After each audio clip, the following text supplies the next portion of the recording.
नमस्कार दोस्तों, आप सभी का स्वागत है अपना चैनल हिंदी जंक्शन पे। मैं प्रवेश कुमार सिन्हा आपके समक्ष उपस्थित हुआ हूँ आज के वीडियो में। जैसा कि आप देख पा रहे हैं, आज हम लोग इम्पोर्टेंट पीवाईक्यू को करने वाले हैं। यानी हिंदी के जो इम्पोर्टेंट पीवाईक्यू है उसी को हम लोग आज करने जा रहे हैं। अगर आप यूजी से नेट, जेआरएफ वेट या फिर असिस्टेंट प्रोफेसर या फिर बीपीएससी 4.0 की तैयारी कर रहे हैं तो ये वीडियो आपके लिए खास होगा।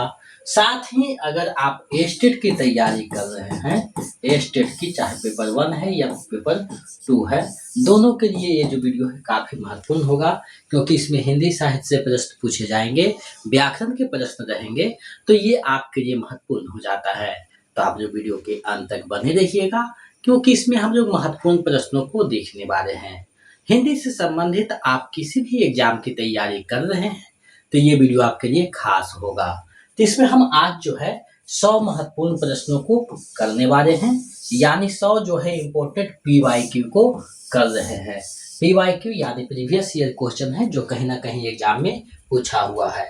आज जो हम लोग 15वां सेट कर रहे हैं, इससे पहले 1 से 14 तक करवाया जा चुका है। अगर आप नहीं देखे हैं तो वीडियो के डिस्क्रिप्शन में प्लेलिस्ट का लिंक लगा हुआ है, आप वहां पे जाके देख लीजिएगा। अगर आप पहली बार चैनल पे आए हैं तो सब्सक्राइब करके बेल आइकन को दबा दीजिएगा। साथ ही आप लोग का जो एस्टेट का क्लास है अब रेगुलर सोमवार से आप लोग का चलना स्टार्ट हो जाएगा। तो पेपर 2 का चलेगा 2-4 दिन, उसके बाद पेपर 1 का बीच बीच में आता रहेगा। तो आपका सारी चीज़ें जो है व्यवस्थित रूप से समय पे पूरा करवा दिया जाएगा। और पेपर 1 का जो क्लास है आई थिंक 10 से 15 सितंबर तक आपका कंप्लीट हो जाएगा पेपर 1 यानी एस्टेट पेपर 1 का। और हो सकता है कि आप लोगों का जो एस्टेट पेपर 2 है वो सितंबर में ख़त्म हो जाएगा, क्योंकि अगस्त में हो सकता है कि आपका एग्ज़ाम हो। तो आपके पास लगभग 1.5 महीना समय है, तो उसमें हम लोग सारा चीज़ कर देंगे। तो आपके समक्ष ये देखिए आ गया है। अब चलिए आज के प्रश्नों की तरफ हम लोग बढ़ते हैं। आज का प्रश्न क्या है उसको हम लोग देखते हैं। अब देखिए आज का पहला प्रश्न आपके सामने है। आज का पहला प्रश्न आपके सामने है, इसको देखिए और बताइए। कदा मिस्टर अभिमन्यु नाटक के रचनाकार हैं, यानी मिस्टर अभिमन्यु जो नाटक है उसके रचनाकार कौन है आपको बताना है। यहाँ देखिए प्रश्न आपसे पूछा गया है। अब इसका जवाब आप लोग दीजिए कि आखिर सही जो है आंसर क्या होगा। अब देखिए मिस्टर अभिमन्यु जो नाटक है वो आप सभी को पता होना चाहिए, एग्जाम में पूछा गया है। लक्ष्मी नारायण राय का ये नाटक है, बहुत बेहतरीन नाटक है जो एग्जाम में पूछा जाता है। अब देखिए लक्ष्मीकांत वर्मा नहीं, लक्ष्मी नारायण राय का है, ये विकल्प एक की ओर जाना बेहतर है। आगे बढ़ते हैं। देखिए प्रश्न है, आदिकाल के अंतर्गत सरहप्पा रूपा आदि कवि किस साहित्य से संबद्ध है। यानी आदि काल के अंतर्गत जो सरहप्पा को रखा गया है, जो रुपा है, सरहप्पा है, तो इन सारे कवि को जो रखा गया है तो उनको साहित्य के किसके अंतर्गत रखा गया है, ये देखिए प्रश्न आपसे पूछा गया है। यानी साहित्य के कौन से अंतर्गत इनको रखना बेहतर होगा, यानी रखा गया है। अब देखिए ये जो प्रश्न है आप लोग पढ़े होंगे, तो सिद्ध साहित्य के अंतर्गत इनको जो है रखा गया है, सिद्ध साहित्य के अंतर्गत। विकल्प सी आपका सही हो जाएगा।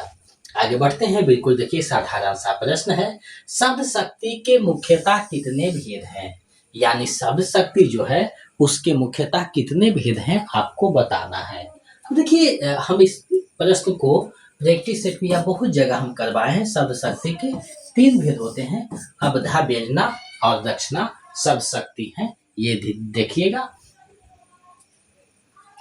तो विकल्प भी आपका सही हो जाएगा। आगे देखिए पूछा गया एक प्रश्न है, रति, हास, शोक, क्रोध, भय आदि भावों की गिनती इनमें से किस भाव के अंतर्गत होती है। अब देखिए प्रश्न आप लोग बहुत बार पढ़े होंगे, लेकिन पूछने का तरीका यहाँ पे बदल दिया गया है, यानी प्रश्न को जटिल बनाने की कोशिश की गई है। अब आप लोग प्रश्न को अच्छे से नहीं समझिएगा तो यहाँ गलत कर दीजिएगा। अब देखिए रति, हास, शोक, क्रोध, भय ये सभी क्या है, अस्थाई भाव है, तो इन्हें अस्थाई भाव के अंतर्गत रखा गया है। विकल्प सी आपका सही हो जाएगा, अस्थाई भाव के अंतर्गत रखा गया है। आप लोग एक कॉपी और पेन लेकर के बैठिएगा और अच्छे से इसको बनाते चलिएगा, क्योंकि एक-एक प्रश्न महत्वपूर्ण है। और देखिए प्रत्येक शब्द का संधि विच्छेद होगा।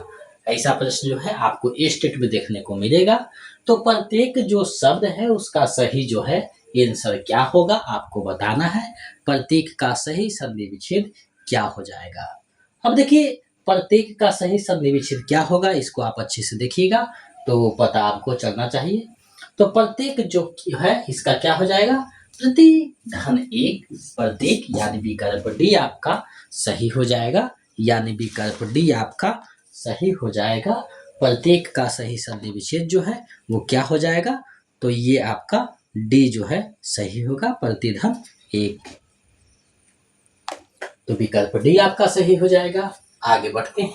अब देखिए एक प्रश्न पूछा गया है, जहां तक सध सके वाक्यांश के लिए एक शब्द क्या है। जहां तक सध सके ये जो वाक्यांश है उसके लिए एक शब्द क्या होगा आपको बताने हैं। तो जहां तक सध सके उसे क्या कहेंगे, तो यथासाध्य के अंतर्गत इनको रखा जाएगा, यानी जहां तक सध सके उसे यथासाध्य कहेंगे। विकल्प ए आपका सही हो जाएगा। अब देखिए आगे है, विभत्स रस का अस्थायी भाव है, यानी विभत्स जो रस है उसका अस्थायी भाव क्या है। ये प्रश्न आपका बीपीएससी टी में भी पूछा गया है, स्टेट में भी आया हुआ है। तो ये जो है विभत्स का अस्थायी भाव जुगुप्सा हो जाएगा, यानी विकल्प बी आपका सही हो जाएगा। आप लोग वीडियो के अंत तक बने रहिएगा, क्योंकि बहुत महत्वपूर्ण प्रश्न यहाँ हम करवा रहे हैं। अब देखिए यहाँ प्रश्न आया है कि मंगलेश डबरार की रचना है, यानी इनमें से कौन सी रचना है जो मंगलेश डबरार की है। अब देखिए इसके पिछले क्लास में भी स्टेट में भी पूछा गया था, पहाड़ पर लालटेन इनके जो है कविता संग्रह है, तो विकल्प सी आपका सही हो जाएगा, पहाड़ पर लालटेन इनका रचना है। इसी तरह हम 100 प्रश्नों को देख रहे हैं, थोड़ा सा स्पीड करना होगा। अब देखिए कहा जा रहा है कि निम्नलिखित में कौन सा लोकगीत उत्तराखंड का नहीं है, यानी आपको बताना है कि उत्तराखंड का कौन सा लोकगीत जो है नहीं है। अब देखिए ये किसी स्टेट से संबंधित रचना है।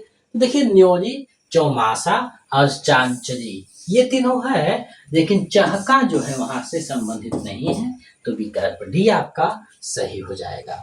आगे देखिए एक मुहावरा पूर्वकोक्ति है, हाथ कंगन को आर से क्या। अब इस लोकोक्ति का अर्थ क्या है ये आपको बतानी है कि आखिर ये जो लोकोक्ति दिया हुआ है तो इसको जो है सही आंसर क्या होगा। अब देखिए हाथ कंगन को आर से की, यानी अहंकार की बातें जी नहीं होगा, शक्तिमान की विजय ये भी नहीं होगा। हाँ ये हो सकता है, प्रत्यक्ष के लिए प्रमाण क्या, हाथ कंगन को आर से क्या, प्रत्यक्ष के लिए प्रमाण क्या, तो विकल्प सी आपका सही हो जाएगा, यानी सी विकल्प आपका सही हो जाएगा।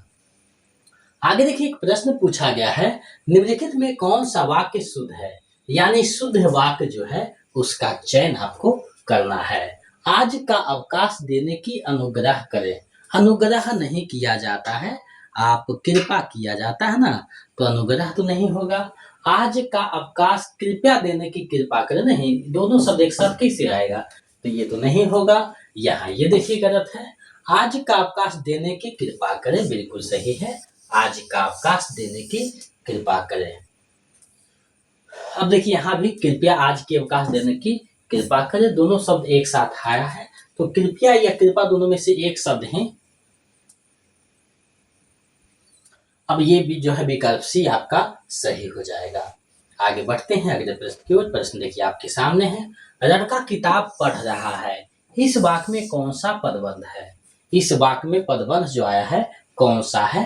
अब देखिए इस पूरे वाक्य को आपको देखना है कि कौन सा कर्ता है, कौन सा क्रिया है, कौन सा कर्म है। सभी पे आप गौर कीजिएगा, तो लड़का क्या है, एक कर्ता हो जाएगा ना, कर्ता है, और किताब क्या है, तो ये कर्म हो जाएगा ना, किताब पढ़ रहा है तो कर्म हो जाएगा किताब, और पढ़ रहा है हो जाएगा क्रिया।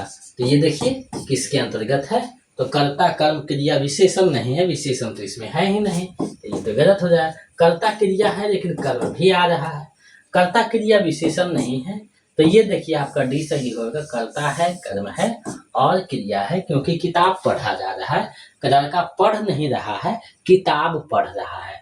तो यहाँ ऑब्जेक्ट भी आ गया है ना। अब देखिए है, रीतिकालीन कवि भूषण की कविता का मुख्य संवेदनात्मक स्वर है। यानी रीतिकालीन जो कवि भूषण थे, तो उनकी जो कविता का मुख्य जो संवेदनात्मक स्वर है वो क्या था। अब देखिए ये ऐसे प्रश्न जो है आपको पहली बार देखने को नहीं मिला होगा, ये स्टेट बीपीएससी के प्रैक्टिस सेट में भी करवाए हैं। तो इनकी कविता जो है प्रशस्ति परक होती थी। इनकी कविता का जो मुख्य स्वर है प्रशस्ति परक थी। विकल्प सी आपका सही आंसर हो जाएगा। अब देखिए एक प्रश्न आया है, गीत फरोश किसकी रचना है। आपने बहुत बार पढ़े होंगे ये प्रश्न को। तो गीत फरोश जो है भवानी प्रसाद मिश्र का रचना है। हाँ जी मैं गीत बेचता हूँ, ऐसे करके जो पंक्ति है, तो गीत फरोश उन्हीं का रचना है, भवानी प्रसाद मिश्र का। विकल्प ए आपका सही आंसर हो जाएगा। आगे है, नागार्जुन का वास्तविक नाम है। अब देखिए ये आपका जो प्रश्न है ए स्टेट में भी पूछा जाता है। तो नागार्जुन का जो वास्तविक नाम है या मूल नाम जो है, असली नाम जो है वैद्यनाथ मिश्र है। विकल्प बी आपका सही हो जाएगा। नागार्जुन का जो मूल नाम है वैद्यनाथ मिश्र है। आगे बढ़ते हैं, लोकायतन किस विधा की कृति है। लोकायतन जो रचना है वो किस विधा की कृति है आपको बताना है। अब देखिए लोकायतन जो लिखा गया है ये सुमित्रानंद पंत के द्वारा एक प्रबंध काव्य जो है विकल्प भी सही हो जाएगा, एक प्रबंध काव्य है। आगे देखिए बहुत सरल सा प्रश्न आया है, प्रगतिशील लेखक संघ का प्रथम अधिवेशन भारत में कहाँ हुआ था। तो भारत में प्रगतिशील लेखक संघ का प्रथम अधिवेशन जो है कब हुआ था, 1936 को हुआ था। कहाँ हुआ था, तो लखनऊ में ये हुआ था। लखनऊ में ये हो सकता है कि ए स्टेट में आपका आ जाए, तो विकल्प सी आपका सही हो जाएगा। 1936 ईस्वी में हुआ था और इस अधिवेशन में मुंशी प्रेमचंद को अध्यक्ष चुना गया था। आगे बढ़ते हैं। अब देखिए अष्टछाप के कवियों में किनमें पिता पुत्र का संबंध है। यानी कौन से रचनाकार कवि थे अष्टछाप में जो एक पिता थे और उसके पुत्र भी थे। तो पिता पुत्र का जो रिलेशन है वो किसमें आपको देखने मिलेगा। तो कुम्भन दास जो है इनके जो है पुत्र था चतुर्भुज दास। तो कुम्भन दास और चतुर्भुज दास जो है पिता और पुत्र का जो है संबंध ये दोनों में है। विकल्प भी आपका सही हो जाएगा।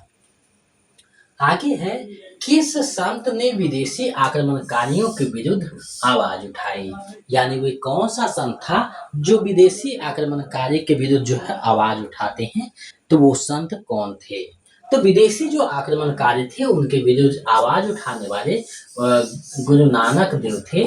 यानी विकल्प भी सही हो जाएगा, गुरु नानक देव ही विदेशी आक्रमणकारियों के जो है आवाज उठाया था, जिसमें इनकी मृत्यु भी हुई थी। तो विकल्प भी आपका सही हो जाएगा।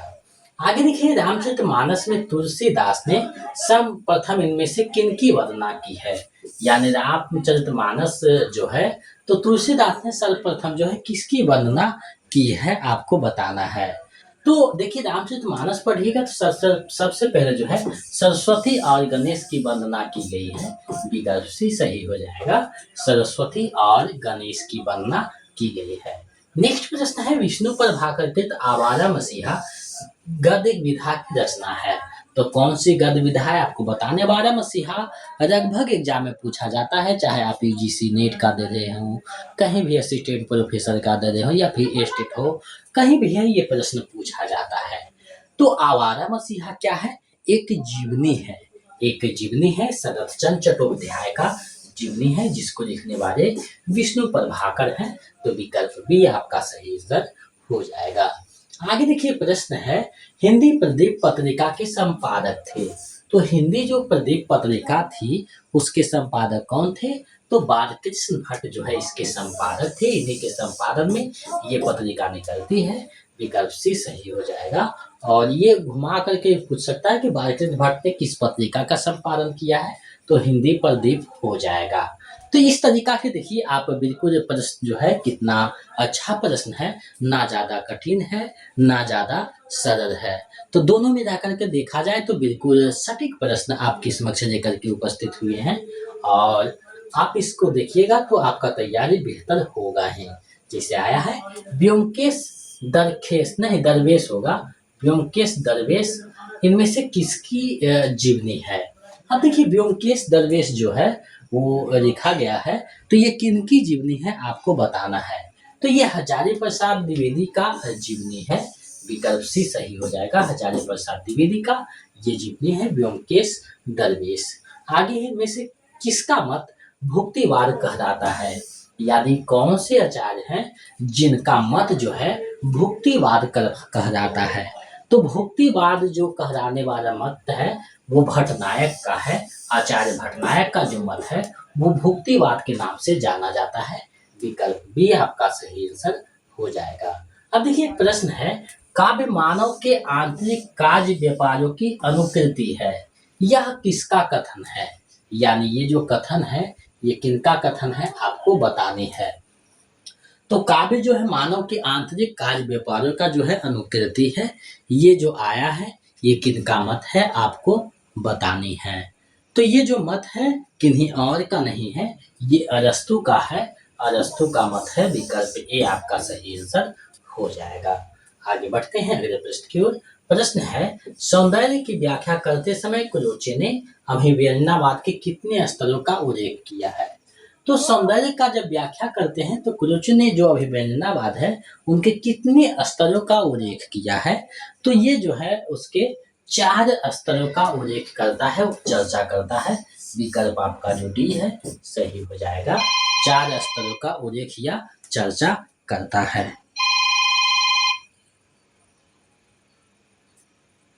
आगे बढ़ते हैं अगले प्रश्न की ओर। अब देखिए प्रश्न आपके सामने है। अगला प्रश्न को हम लोग देखते हैं। गंगा गए गंगादास, जमुना गए जमुना दास, लोकोक्ति का सही अर्थ है। गंगा गए गंगादास, जमुना गए जमुना दास। तो ये जो लोकोक्ति है इसका सही अर्थ क्या होगा आपको बतानी है। इसका मतलब है सिद्धांत बदलने वाला, सिद्धांत बदलने वाला। गंगा गए गंगादास, जमुना गए जमुनादास। तो सिद्धांत बदलने वाला निम्नांकित में से मुहावरा है। यानी कौन जो है मुहावरा है? सावन हरे न भादो सुखे, एक पंथ दो काज, चिराग तरे अंधेरा, भाड़े का टट्टू। अब इसमें निम्नांकित में से मुहावरा आपको चुनना है। अब देखिए लोकोक्ति और मुहावरा में जो अंतर है उसको आपको दिखना है। तो यहाँ जो मुहावरा है तो क्या हो जाएगा? एक पंथ दो काज, ये मुहावरा है। एक पंथ दो काज, यानी विकल्प सी सही हो जाएगा।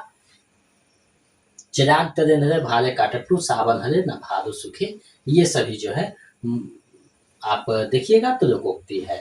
निम्नलिखित में से किस मुहावरे का अर्थ गलत है? कौन सा मुहावरा है जिसका अर्थ गलत है?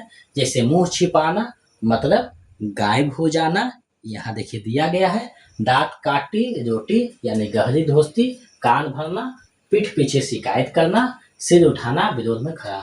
मुंह छिपाना मतलब गायब हो जाना नहीं, यानी मुंह छिपाना का जो अर्थ है वो गायब होना नहीं हो जाएगा। यानी मुंह क्यों छिपाता है? यानी आप जब कोई गलत काज करते हैं तो मुंह छिपाते हैं, यानी गलत काज, यानी इसको आप देख सकते हैं कि मुंह छिपाता है यानी बोलने से कतराता है। तो विकल्प ए आपका सही आंसर हो जाएगा। फूक फूक कर पैर रखना, इस मुहावरे का सही अर्थ क्या है? तो फूक फूक कर पैर रखना मतलब डर कर कदम बढ़ाना, धीरे धीरे चलना, सोच विचार कर काम करना, सावधानी पूर्वक चलना। अब इसको देखिएगा तो सब एक ही जैसा लग रहा है, लेकिन फूक फूक पर पैर रखना मतलब सोच विचार कर काम करना, सोच विचार कर काम करना, ये आपका सटीक होगा। डर कर कदम बढ़ाने का बात नहीं कर, धीरे धीरे चलने शब्द चलना यहाँ अर्थ नहीं होगा। यानी फूक फूक कर पैर रखना विशेष अर्थ देता है ना मुहावरा। तो विकल्प सी आपका सही हो जाएगा। अब देखिए आया है लोकोक्ति के संबंध में इनमें से कौन सा कथन जो है असत्य है? यानी लोकोक्ति के संबंध में कौन सा कथन जो है असत्य है, आप उसको देखिएगा। अब देखिए लोकोक्ति को कहावत भी कहते हैं, तो ये कुछ हद तक सही है। लोकोक्ति पूर्ण वाक्य नहीं होती। अब देखिए लोकोक्ति ये जो है गलत है। लोकोक्ति पूर्ण वाक्य होती है, नहीं कैसे होती है? लोकोक्ति तो पूर्ण वाक्य होती है। तो विकल्प बी आपका जो है ये असत्य कथन है। लोकोक्ति में अभिधेयार्थ और व्यंग्यार्थ दोनों होते, ये भी सही है। लोकोक्ति स्वाभाविक कथन पर आधारित, ये भी सही है, लेकिन ये सही नहीं है, तो विकल्प बी आपका सही हो जाएगा। लोकोक्ति पूर्ण वाक्य होती है, नहीं होती है, होती है, तो यह सत्य है। इनमें से कौन सी भाषा देवनागरी लिपि में लिखी जाती है, यानी यहाँ कौन सी भाषा है जो देवनागरी लिपि में लिखी जाती है। अब देखिए देवनागरी लिपि में मराठी भाषा है जो लिखी जाती है, विकल्प बी जो है सही हो जाएगा। मराठी भाषा देवनागरी लिपि में लिखी जाती है, विकल्प बी आपका सही हो जाएगा। इसीलिए देवनागरी लिपि जो है अक्षरात्मक लिपि है। देवनागरी लिपि कैसी है, अक्षरात्मक लिपि होती है ना, अक्षरात्मक लिपि होती है, वर्णात्मक नहीं होती, अक्षरात्मक लिपि है। आगे देखिए प्रश्न आया है, संविधान के किस अनुच्छेद में हिंदी को संघ की राजभाषा घोषित किया गया है। तो संघ की राजभाषा घोषित किया गया है अनुच्छेद 343 में, विकल्प ये सही हो जाएगा। निम्नांकित में से गढ़वाली की उपबोली है, तो गढ़वाली जो भाषा है, तो गढ़वाली की जो उपबोली है यानी पहाड़ी जो हिंदी है उसकी जो उपबोली है, गढ़वाली की उपबोली क्या है, तो गढ़वाली की जो उपबोली है वो सरानी हो जाएगा। सरानी जो है उसकी उपबोली है, विकल्प डी आपका सही हो जाएगा। आगे है बुंदेली का विकास किस अपभ्रंश से हुआ है। अब देखिए बुंदेली जो है पश्चिमी हिंदी के अंतर्गत आता है, तो पश्चिमी हिंदी का स्वर श्रेणी से हुआ है, विकल्प बी आपका सही हो जाएगा। बुंदेली से जो है स्वर श्रेणी का अपभ्रंश रूप है, तो विकल्प बी सही हो जाएगा। इनमें से कनौजी बोली का क्षेत्र है, यानी जो कनौजी बोली जाती है उसका क्षेत्र क्या है। अब देखिए उन्नाव नहीं, फिरोजाबाद नहीं, हरदोई जो है कनौजी का क्षेत्र है, विकल्प सी आपका सही हो जाएगा। हरदोई कनौजी भाषा का क्षेत्र है। आगे है गढ़वाली लोक साहित्य का विवेचनात्मक अध्ययन ग्रंथ के लेखक हैं। गढ़वाली जो लोक साहित्य का विवेचनात्मक अध्ययन है उसके रचनाकार कौन है। देखिए क्षेत्रीय प्रश्न पूछा गया है, तो मोहनलाल बाबुलकर हैं, मोहनलाल बाबुलकर हैं। ये प्रश्न आपका एग्जाम में नहीं आएगा लेकिन दे दिया है सेट में, तो इसको देख लेंगे। किस कथाकार को पहाड़ का प्रेमचंद कहा जाता है। किस कथाकार को पहाड़ का प्रेमचंद कहा जाता है, अब इसका जवाब दीजिए। तो पहाड़ का जो प्रेमचंद है वो विद्यासागर नौटियाल को कहा जाता है, विद्यासागर नौटियाल को पहाड़ का प्रेमचंद कहा जाता है, विकल्प ए आपका सही आंसर हो जाएगा। छाया मत छूना मन इस उपन्यास के लेखक हैं। छाया मत छूना मन ये जो उपन्यास है उसके रचनाकार कौन है आपको बताने हैं।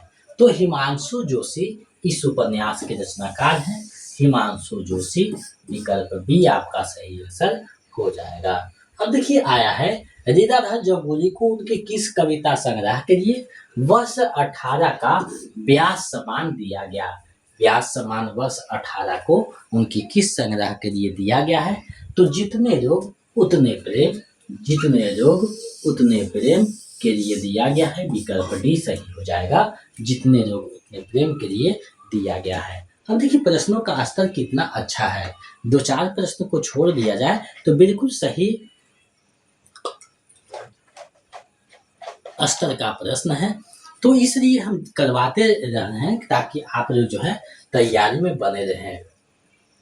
अब देखिए ब्रजभाषा के श्रृंगारी कवियों की परंपरा में इन्हें अंतिम प्रसिद्ध कवि समझना चाहिए। रामचंद्र शुक्ल ने यह तथ्य किस कवि के बारे में लिखा है, यानी ये जो तथ्य लिखे हैं तो किस कवि के बारे में लिखे हैं। तो रामचंद्र शुक्ल का हिंदी साहित्य का इतिहास पढ़िएगा, तो उसमें देखिए ये बात जो है द्विज देव के विषय में लिखा गया है, विकल्प भी सही हो जाएगा। द्विज देव के बारे में ये लिखी गई पंक्ति है। साहित्य दर्पण किसकी रचना है। देखिए साहित्य दर्पण जो है हमेशा प्रश्न में पूछा जाता है, तो आचार्य विश्वनाथ का है साहित्य दर्पण, आचार्य विश्वनाथ का है, विकल्प भी आपका सही आंसर हो जाएगा। अब देखिए एक प्रश्न आया है व्याकरण से, क्रिया के मूल को कहते हैं। तो क्रिया के जो मूल है उसको क्या कहते हैं।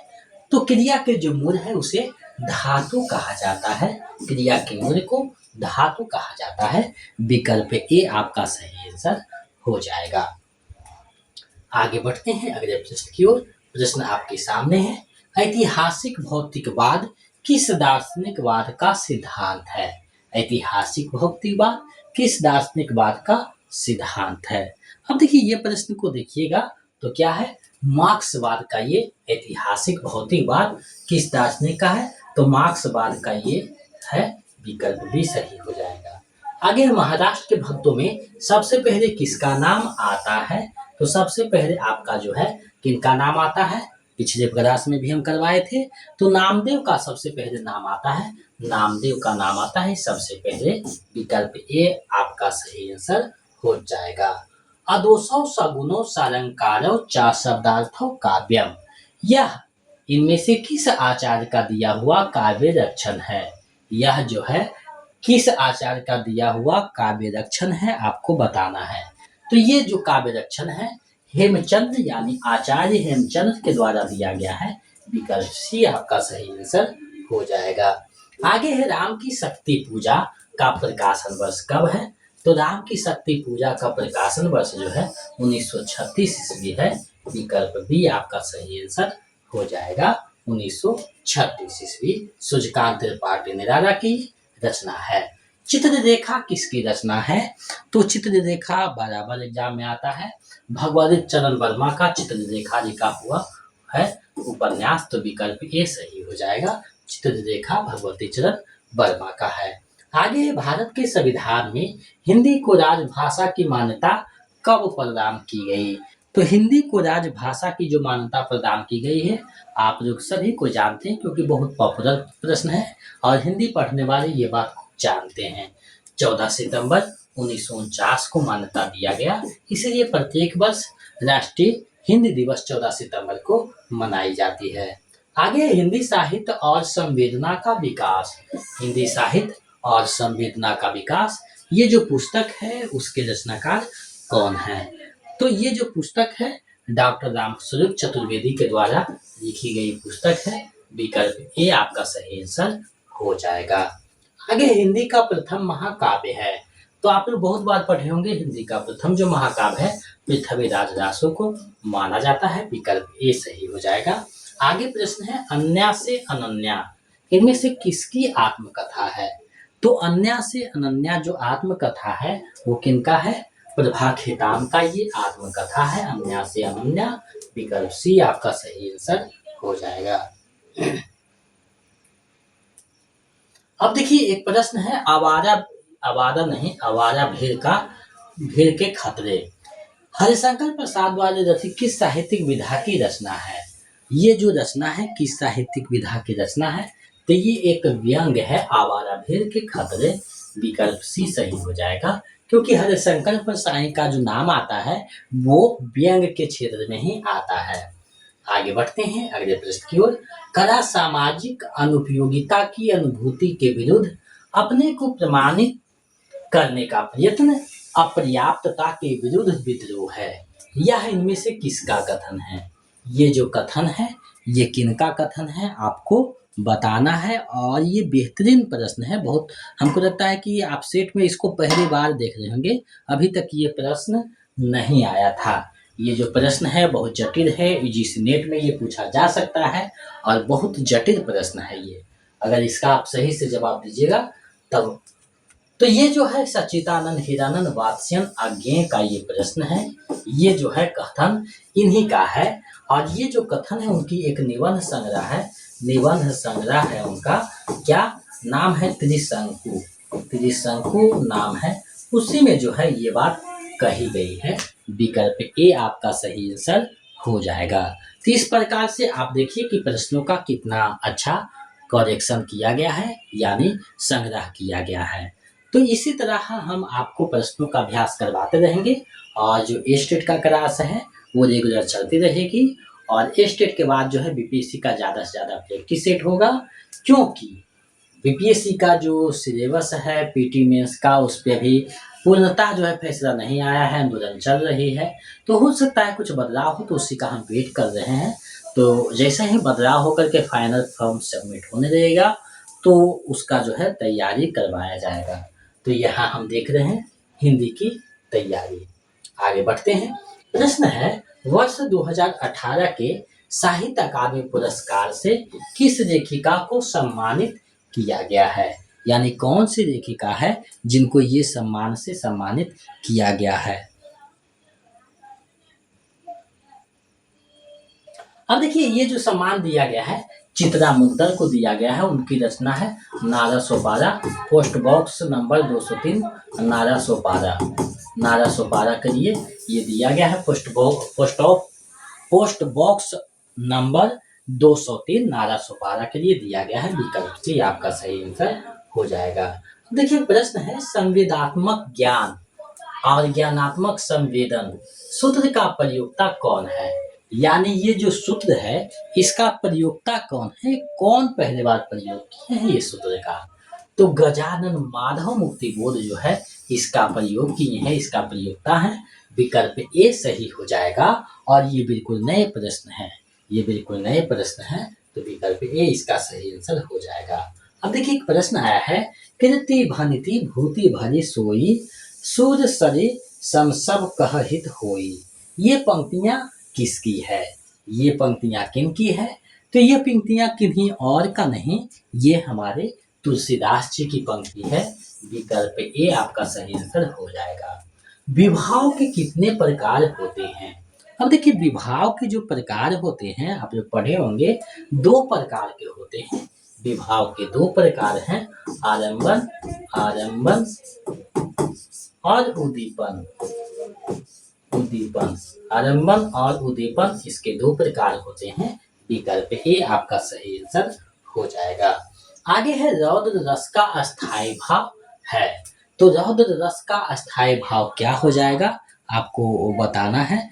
तो ऊपर में हम लोग इसको देख रहे थे, क्रोध जो है रौद्र रस का अस्थाई भाव है। विकल्प भी सही हो जाएगा। आगे है बाणभट्ट की आत्मकथा की साहित्यिक विधा है। यानी कौन सी विधा है ये? तो बाणभट्ट की आत्मकथा जो है वो उपन्यास है, एक उपन्यास है। विकल्प सी सही हो जाएगा। और ये उपन्यास किनका है? हजारी प्रसाद द्विवेदी जी का ये उपन्यास है। विकल्प सी आपका सही आंसर हो जाएगा। आगे है वयम रक्षामः किसकी रचना है? वयम रक्षामः किनकी रचना है आपको बतानी है। तो ये जो रचना है चतुर्सेन शास्त्री का है। चतुर्सेन शास्त्री का ये रचना है। विकल्प भी सही हो जाएगा। विद्यापति को कृष्ण भक्तों की परंपरा में ना समझना चाहिए, यह इनमें से किसका कथन है? तो ये जो कथन है रामचंद्र शुक्ल अपने इतिहास में लिखते हैं। तो विकल्प भी सही हो जाएगा। रामचंद्र शुक्ल का ये कथन है। तो इस प्रकार देखिए, प्रश्नों का कितना तगड़ा समावेशन किया हुआ है। अब देखिए, प्रश्न है, यद्यपि सुजात सुलक्षणी सुवर्ण सरस सुवीर्त भूषण बिनु न विराजई कविता बनिता मित। किस रीतिकालीन कवि की ये पंक्ति है? ये जो पंक्ति है किस रीतिकालीन कवि की पंक्ति है? तो ये केशव दास की पंक्ति है। पिछले सेट में भी शायद आया था, ये स्टेट में करवा रहे थे, वहां भी ये था। विकल्प ए आपका सही आंसर हो जाएगा। आगे है अयोध्या सिंहोपाध्याय हरिऔध की जो रचना है प्रिय प्रवास में राधा का परंपरा से एक भिन्न रूप भी है। यानी जो परंपरा चली आ रही थी कि राधा जो है लोक कल्याण की देवी है, लोक कल्याण की देवी है, तो इससे हट करके एक नया रूप भी देखने को मिलता है। तो क्या देखने को मिलता है? यानी विरहनी नायिका का, प्रेयसी का, ग्रामीण बाजा का, या समाज सेविका का। तो इसमें देखिएगा एक समाज सेविका के रूप में जो है चित्रण किया गया है। समाज सेविका के रूप में चित्रण आपको देखने को मिलेगा। तो विकल्प जो सी है सही हो जाएगा। समाज सेविका का रूप देखने को मिलता है। आगे है देसिर बनना सबजन मिठा ते तैसन जपहूं अवठा। ये किस आदिकालीन कवि की रचना की पंक्ति है आपको बतानी है। बहुत सिंपल है, बहुत बार एग्जाम में आपको देखने को मिला होगा। ये विद्यापति की पंक्ति है, ये विद्यापति की पंक्ति है। आगे है आचार्य क्षेमेंद्र ने औचित्य के कितने अंग निर्धारित किए हैं? तो आचार्य जो क्षेमेंद्र हैं औचित्य के कितने अंग निर्धारित करते हैं? तो औचित्य के ये जो है निर्धारण करते हैं 23 अंग करते हैं। विकल्प भी आपका सही हो जाएगा, 23 अंग। आगे है महर का भीतरी भाग। महर का जो भीतरी भाग है उसे क्या कहा जाता है? वाक्यांश के लिए एक शब्द क्या हो जाएगा? तो अंतास्तर है, अंतावास है, अंतापुर है, अनंत नगर है। तो जो भीतरी भाग है उसे अंतःपुर कहा जाता है। अंतापुर जहाँ राजा की रानियां रहा करती थी अंतापुर में, तो विकल्प सी सही हो जाएगा। भारतवर्ष की आदि भाषा है, यानी भारत जो वर्ष है उसकी सबसे पुरानी यानी शुरुआत की जो भाषा है वो क्या है? तो शुरुआत की जो भाषा है वो वैदिक संस्कृत है। वैदिक संस्कृत से संस्कृत बना था, तो विकल्प सी सही हो जाएगा, वैदिक संस्कृत। विकल्प सी सही हो जाएगा, भारतवर्ष की आदि भाषा वैदिक संस्कृत है।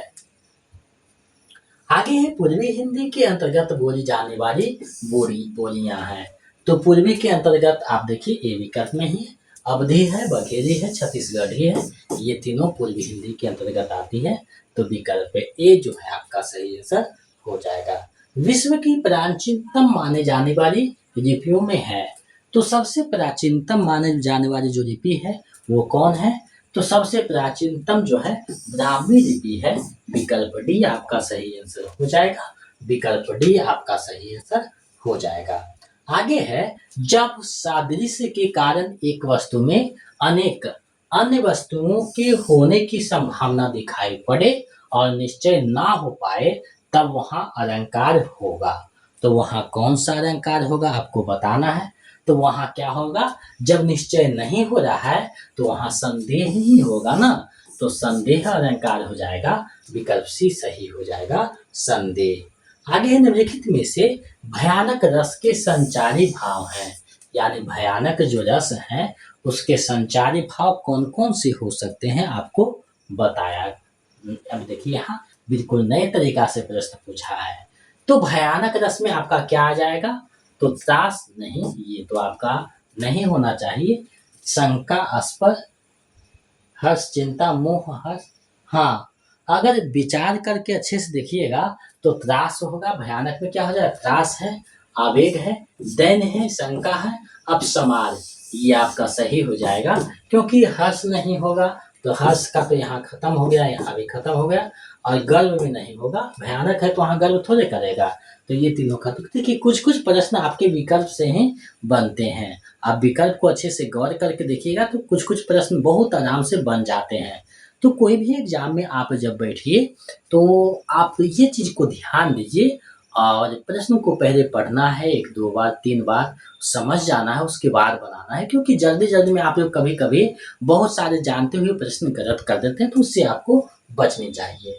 आगे देखिए है, हिंदी साहित्य में राष्ट्रीय चेतना के संवाहक और आधुनिक चेतना के प्रणेता प्रथम साहित्यकार कौन है? यानी राष्ट्रीय चेतना के संवाहक और आधुनिक चेतना के प्रणेता कौन माने जाते हैं, ये आपको बताना है। तो ये माने जाते हैं राष्ट्रीय चेतना के, ये भारतेंदु हरिश्चंद्र माने जाते हैं। विकल्प भी सही हो जाएगा, भारतेंदु हरिश्चंद्र। आगे है, अनुराग वासरी के रचनाकार हैं। तो अनुराग वासरी किनका है? तो आप देखे होंगे अनुराग वासरी जो रचना है नूर मोहम्मद का रचना है ना। अनुराग वासरी कितना बार एग्जाम में आया है? विकल्प डी आपका सही आंसर हो जाएगा। अनुराग वासरी नूर मोहम्मद की रचना है। तो इस प्रकार देखिए प्रश्न को कितना बेहतरीन बनाया गया है। विद्यापति को मैथिली कोकिला की उपाधि निम्नांकित में से किस रचना पर दी गई है? अब देखिए हमेशा पूछा जाता था कि मैथिली कोकिला किन्हें कहा जाता है? विद्यापति को। अब यहाँ प्रश्न को थोड़ा जटिल बनाया गया है कि आखिर दिया गया है तो किस रचना पर दी गई है, किस रचना को देख करके उन्हें मैथिली कोकिला कही गई है।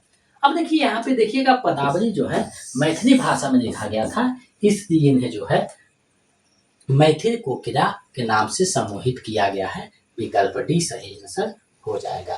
आगे देखिए है, आईएल चर्च के महत्वपूर्ण सिद्धांतों में से एक है। तो महत्वपूर्ण जो सिद्धांत है उनमें से एक है, यानी ये कौन सी है?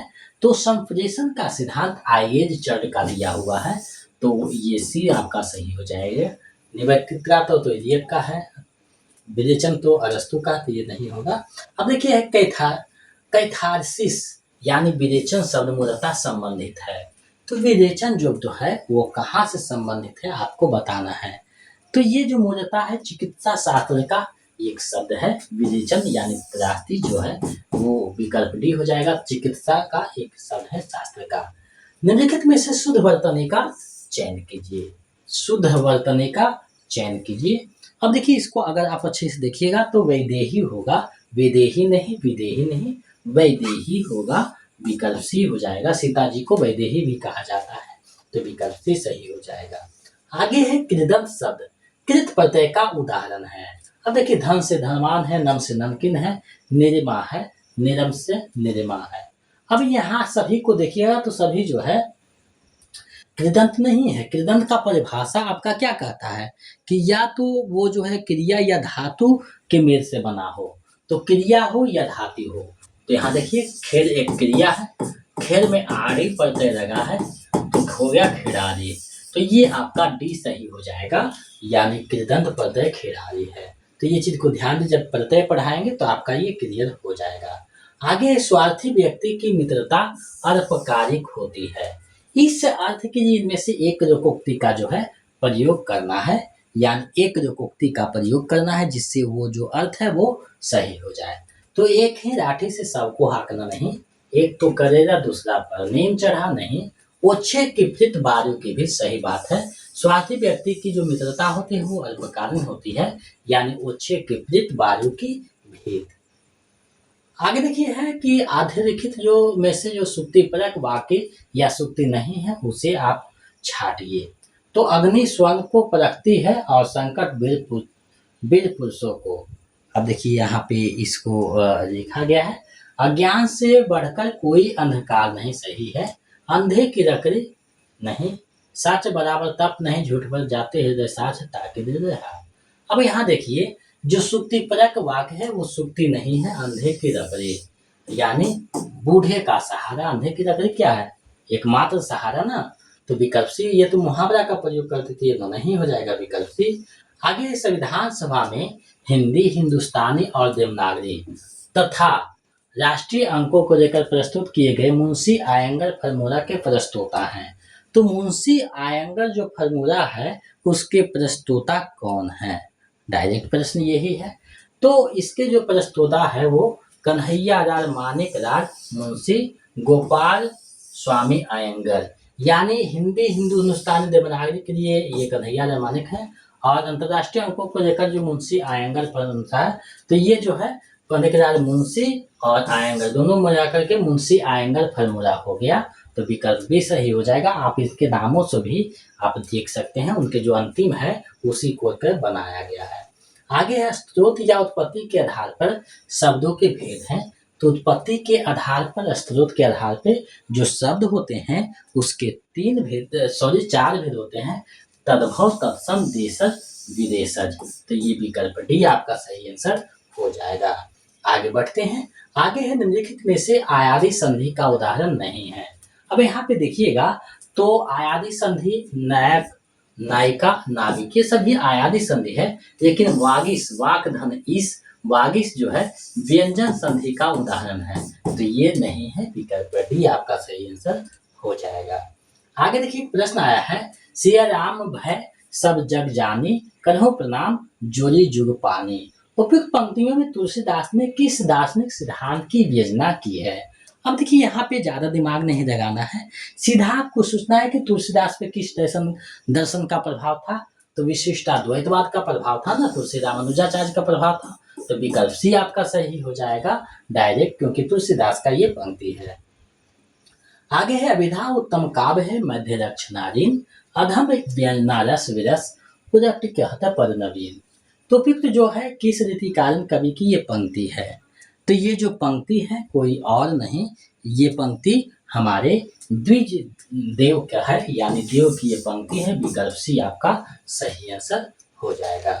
आगे है काव्य दोष का लक्षण बताने वाली आचार्य विश्वनाथ की उक्ति है। तो उनका उक्ति क्या है, काव्य दोष बताने वाला जो उक्ति है वो क्या है आपको बताना है। तो गुणी विपरीत दोषा नहीं, रसाप कर सका दोषा, रसाप कर यानी जो रस की उस उत्पत्ति नहीं कर दे उसे काव्य दोष कहा जाता है। विकल्प भी सही हो जाएगा। आगे है निम्नलिखित में से माधुर्य गुण का उदाहरण नहीं है। तो माधुर्य गुण का उदाहरण कौन सा नहीं है वो आपको देखना है। तो विनती सुन लो हे भगवान, हम सब बालक है नादान, यहाँ माधुर्य गुण नहीं हो जाएगा ना, यहाँ माधुर्य भक्ति किया जा रहा है। तो ये तो प्रसार गुण के अंतर्गत आ जाएगा। विकल्प ए आपका सही हो जाएगा। आगे देखिए, निम्नलिखित में से एक छायावाद की प्रवृत्ति नहीं है, वह है। तो छायावाद की प्रवृत्ति क्या है? तो इतिवृत्तात्मकता जो है, आप देखिएगा द्विवेदी युग की जो है प्रवृत्ति रहा है, छायावाद में इसका कोई स्थान नहीं है, तो विकल्प डी सही हो जाएगा। अमूर्त परिस्थिति, सौंदर्य चित्रण, प्रकृति का मानव प्रेम, ये सब तो है, तो विकल्प डी आपका सही हो जाएगा। रॉन्जाइनस के अनुसार इनमें से महान काव्य का उत्पत्ति कारक है। महान जो काव्य है उसका उत्पत्ति का कारक क्या है, आपको बताना है। तो उत्पत्ति का कारक क्या? आत्मिक भव्यता। आत्मिक भव्यता, आत्मा में जो जितना भव्य तरीके से करेगा वो आप काव्य में देखिएगा। नई कविता की अवधारणा से संबंधित कविता के नए प्रतिमान पुस्तक के रचनाकार है। कविता के नए प्रतिमान, जहां नए हो गया पुल्लिंग है, तो आप देखिए नामवर सिंह यहाँ पे आ जाएंगे, नामवर सिंह आ जाएंगे, लेकिन वही रहता नई कविता के प्रतिमान, नई क्या है स्त्रीलिंग है, तो लक्ष्मीकांत हो जाता है, ये ध्यान देना है। पुल्लिंग स्त्रीलिंग से आप पहचान सकते हैं। आगे हिंदी साहित्य के रसवादी आचार्य हैं। तो हिंदी साहित्य के जो रसवादी आचार्य का जहां भी नाम आ जाएगा तो डॉक्टर नगेंद्र का नाम सबसे पहले लिया जाएगा, विकल्प बी आपका सही हो जाएगा। आगे है चांद का मुंह टेढ़ा है, काव्य संग्रह के रचनाकार कौन है? तो चांद का मुंह टेढ़ा है, ये जो काव्य है गजानन माधव मुक्तिबोध के द्वारा लिखा गया है। चांद का मुंह टेढ़ा है, विकल्प डी आपका सही आंसर हो जाएगा। आगे निम्नलिखित में से छायावादी कवि नहीं है। अब यहाँ पे देखिए मैथिली शरण गुप्त तो हैं, सूर्यकांत त्रिपाठी निराला है, सुमित्रानंद पंत है, प्रसाद है, लेकिन मैथिली शरण गुप्त नहीं है। अगर महादेवी वर्मा रहता तो सही हो जाता, तो ये नहीं है, विकल्प ये सही हो जाएगा, तो ये नहीं है। आगे देखिए है जन्म मरण से भय, वैराग्य तत्वों और शास्त्र आदि के चिंतन से उत्पन्न होने वाले रस का नाम है। तो ये जो रस का नाम है उसे क्या कहा जाएगा? तो जन्म मरण से भय, वैराग्य तत्वों, ये सबसे जो उत्पन्न होगा शांत रस हो जाएगा। ये सबसे जो उत्पन्न होगा अंत में क्या हो जाएगा? शांत रस हो जाएगा। आगे है हिंदी साहित्य जगत में मिश्र बंधु नाम से विख्यात लेखकों में सम्मिलित हैं। अब देखिए नए तरीका से प्रश्न पूछा गया है, तो उसमें कौन है? गणेश बिहारी मिश्र हैं, श्याम बिहारी मिश्र हैं और सुखदेव बिहारी मिश्र हैं। कृष्ण बिहारी मिश्र नहीं रहेंगे। तो देखिए किसमें है? तो गणेश बिहारी, श्याम बिहारी, सुखदेव बिहारी। अगर आप लोग देखिएगा तो डी जो है सही अर्थ दे रहा है, डी आपका सही आंसर हो जाएगा। आगे मुझे तोड़ देना बनमाली उस पथ में देना तुम फेंक, मातृभूमि पे शीश चढ़ाने जिस पथ पर जावे वीरने। ये जो पंक्ति है किसके रचनाकार कौन है? तो ये जो पंक्ति है माखनलाल चतुर्वेदी की जो पुष्प की अभिलाषा कविता है उसी से ली गई है। राष्ट्र प्रेम से ओतप्रोत है, विकल्प से सही हो जाएगा। रीति संप्रदाय के प्रवर्तक आचार्य हैं। तो रीति संप्रदाय के जो प्रवर्तक हैं कोई और नहीं, आचार्य वामन है उसके प्रवर्तक, विकल्प ए सही हो जाएगा। दोहा किस प्रकार का छंद है? तो दोहा आप देखिएगा एक प्रकार का क्या है? तो मात्रिक अर्ध सम है, क्योंकि इसमें आप देखिएगा 11 और 13 का है ना, तो अर्ध सम हो जाएगा, 2 सम है बाकी सम नहीं है, तो ये जो है विकल्प आप। अंतिम में है महाकाव्य कामायनी में निहित दर्शन है। महाकाव्य कामायनी में निहित दर्शन है, तो इसमें कौन सा दर्शन जो है देखने को मिलेगा? अब देखिए यहाँ क्या है? प्रत्यभिज्ञा जो है दर्शन यहाँ पे देखने को मिलता है। ये शायद एक बार और प्रश्न करवाए थे कोई सेट में, ध्यान में आ रहा है, तो विकल्प डी हो जाएगा। ये VVI प्रश्न है, VVI प्रश्न ये है, क्योंकि ऐसा प्रश्न आपको पूछा जा सकता है, तो विकल्प आपका डी सही हो जाएगा। तो आज हमने आपको जो है तैयारी करवाया है 100 प्रश्नों का सेट। आप अगर किसी भी हिंदी से संबंधित चाहे स्टेट का कर रहे हैं, BPSC 4.0, UGC नेट, बेट, असिस्टेंट प्रोफेसर, किसी का भी कर रहे हैं तो महत्वपूर्ण है, या फिर किसी भी स्टेट का TGT PGT का कर रहे हैं तो उसके लिए भी महत्वपूर्ण है। तो इसी तरह हम प्रैक्टिस सेट बीच बीच में लाते रहेंगे, और सोमवार से आपका रेगुलर जो है स्टेट का जो क्लास है, स्टेट पेपर 2 और 1 का चलेगा, बीच बीच में 1 भी होता चला जाएगा जब समय मिलेगा, क्योंकि समय का अभाव थोड़ा रहता है तो देखते हुए होता चला जाएगा। लेकिन स्टेट पेपर 2 का थोड़ा-सा सिलेबस बड़ा है ना, स्टेट पेपर 2 का जो है बड़ा है सिलेबस, इसलिए बड़ा रहने के कारण स्टेट 2 पेपर 2 पे ज़्यादा फोकस होगा और स्टेट पेपर 1 का है तो बीच-बीच में डालते भी रहेंगे तो आपका हो जाएगा। तो आप इसको देख लीजिएगा। अगर आप स्टेट पेपर 1 का या फिर पेपर 2 का, तो पेपर 1 का ₹199 और पेपर 2 का आपका जो है ₹299। आप मेरे नंबर 72 61 81 53 07 इस पे आप पेमेंट कर दीजिएगा। पेपर 1 के लिए 199, पेपर 2 के लिए 299 और दोनों को लेना चाहते हैं तो सम्मिलित में 399, ₹100 आपका डिस्काउंट मिल जाएगा। और ये भेज दीजिएगा तो आपको जो है पीडीएफ हम उपलब्ध करवा देंगे कि जिसमें आपका संपूर्ण हिंदी का notes, practice set, previous set आपको मिल जाएगा। जितना हम देंगे ईमानदारी से आपको 2 से 3 बार उसको देख लेना है तो आपका कोई भी एग्जाम में 80% जो है 80% जो है आपका आराम से बन जाएगा। ऐसे तो 99% जो क्वेश्चन है हमारे नोट से आपको दिखाई देंगे। तो आप इसको तैयारी कर लीजिएगा, आपका तैयारी बेहतर हो जाएगा। रिजल्ट लगभग आपका 99% है कि 2-3 बार पढ़ लीजिएगा, आपका गारंटी हो जाएगा। क्योंकि आप जितने भी जो पास किए हैं पहले उनसे पूछ सकते हैं, राय दे सकते हैं। तो यही कहेंगे कि आप हिंदी जंक्शन से जुड़ करके हिंदी की संपूर्ण तैयारी जो है स्टेट की आप बेहतरीन कर सकते हैं। तो आज के लिए बस इतना ही। आप हिंदी जंक्शन को इतना जो प्रिय और सपोर्ट कर रहे हैं उसके लिए बहुत-बहुत धन्यवाद। इसी तरह आप सपोर्ट करते रहिए, आपकी बदौलत ही हिंदी जंक्शन आज है। तो आपका जो सहयोग है अपेक्षित है। तो इसी शब्दों के साथ आपसे हम विदा लेते हैं। मिलते हैं नए वीडियो में। जय हिंद।